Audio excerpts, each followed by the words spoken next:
You really can't just make a game nowadays without the SJW mob coming after it in some form or another. And now they have to come after Cyberpunk. You know, we saw some really awesome stuff about the game at E3 this year, and you know, Keanu Reeves is going to be in the freaking game, which is amazing. Keanu Reeves came out on stage and everything, which was just incredible. It was the best moment of E3 in my opinion. But yeah, so now we have the SJWs who are upset about some things regarding Cyberpunk. So let's go ahead and get into this article here. This might be this is going to be a little bit of an interesting article. So CD Projekt Red explains controversial Cyberpunk in-game ad featuring trans model. What a hypersexualized in-fiction ad reveals about the highly anticipated RPG. CD Projekt Red arrived at this year's E3 with a new trailer for Cyberpunk 2077. Along with that reveal came word of new characters, new technologies, and new images from the highly anticipated role-playing game. One image in particular caught many by surprise. The image in question surfaced in an advertisement for NVIDIA's ray tracing technology, which gives game developers new tools for lighting their scenes. As you can see here, this is the image, and honestly, like I love just how beautiful this image is. It really is. Like the lights bouncing off of the floor and stuff are just incredible. At first glance, the image looks like any other dimly lit stairwell, albeit illuminated by some newfangled tech, but when you zoom in on the advertisement, in the center of the frame, something jumps out. The female figure in one of these advertisements very clearly has a penis. Oh my. The ad is for a soft drink called a Crow Manticore that tastes of 16 flavors you'd love to mix. The copy encourages you to mix it up, an apparent reference to the trans model in the poster. Almost immediately, some began to wonder if the advertisement was created in good faith. Was it created in good faith? Oh, time to turn on the SJWs switch. Oh, all right, we have to get to the bottom of this right now. That's kind of what these people are like. CD Projekt Red has previously made jokes at the expense of the trans community. I don't know anything about that, so I'm not going to get into that. Just last year, the company was forced to apologize for what many consider to be transphobic tweet, which it probably wasn't as bad as they're making it out to be, because it never really is. That's likely why on social media many people saw the in-fiction ad as just another example of CD Projekt Red going out of its way to use the queer community as a punchline and to fetishize trans people.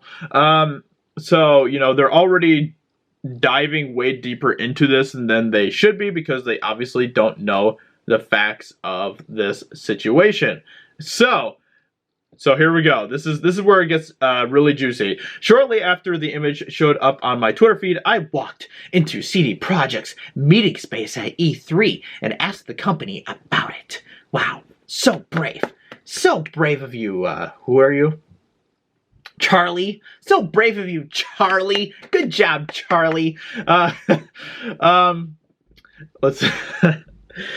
oh man, okay. I sat down with the artist responsible for creating it. Wow, so brave. So brave. And then let's see here. So basically talking about the artist who made this image and stuff. So I asked her, why was a trans model used in this particular advertisement? You tell me right now.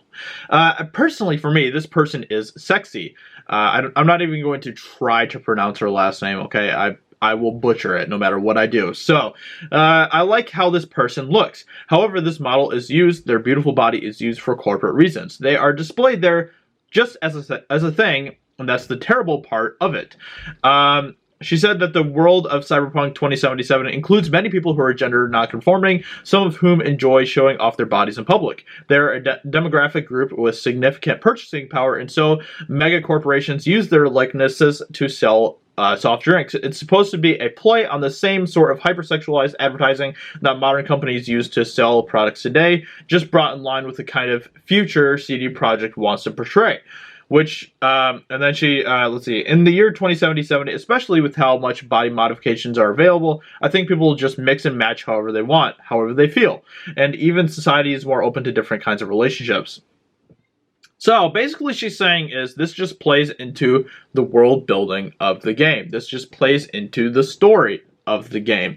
So case closed, right? That should be it. All right, it's part of the world building. I'm good with that. I'm fine with that. That's totally cool. If that's how you want to develop your game and make your game, fine. Sounds good to me. All right, let's close this up. But no. This is not to say that the player should see this kind of advertising as good. And then, so basically, they're starting to do a little nitpicking here. Cyberpunk 2077 is a dystopian future where megacorporations dictate everything. They try to and successfully influence people's lives. They shove products down their throats. They create those very aggressive advertisements that use and abuse a lot of people's needs and instincts. So hypersexualization is apparent everywhere, and in our ads, there are many examples of hypersexualized women, hypersexualized men, and hypersexualized people in between. Well, in my opinion, there is no such thing as in between. But let's continue. This is all to show that much like in our modern world, hypersexualization in advertisements is just terrible.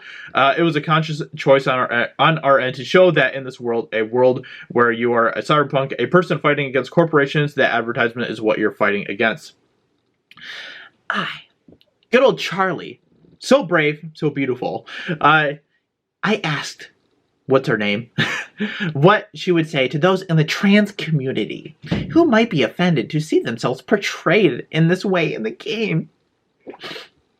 This is so scarring, so traumatic. I would say it was never the intention to offend anyone. Well, that's the problem. That's the problem. When you play to these people's tune, they're going to be offended no matter what you do. Unfortunately, I mean, that's just the case. However, with this image of an over-sexualized person, we did want to show how over-sexualization of people is bad, and that's it. I think that sexy body... Okay, so, yeah, that's pretty much it. I mean, it pretty much just boils down to this is part of their world building, and that is totally fine. That is how they want to show their take on the world in 2077 in the context of Cyberpunk. So, that's fine. I mean, and the fact that this Charlie person feels like he has to continue to push the buttons here and be like, what would you say to the trans community who might be offended by this? And, you know, I'm not saying that that's the way it is for all trans people. I mean, obviously, there's plenty of trans people out there who would be just like I am right now, just be like, this is just ridiculous. But the SJWs out there are the ones that are going to take this, run with it, and be offended by this. So, anyway, they're already starting to come after Cyberpunk 2077. They're starting to come after Nintendo. The SJWs are moving more and more into the video game, industry and stuff, and it's just showing more and more, and it's just ridiculous. It's insane, and yeah, expect more and more of this coming from the SJWs in the future, which is a real shame. But anyway, let me know in the comments below. What do you think about this? What do you think about this whole situation? Would love to hear your thoughts. Thank you for watching this video, and I will talk to you all very soon in another video. Talk to you later. Bye.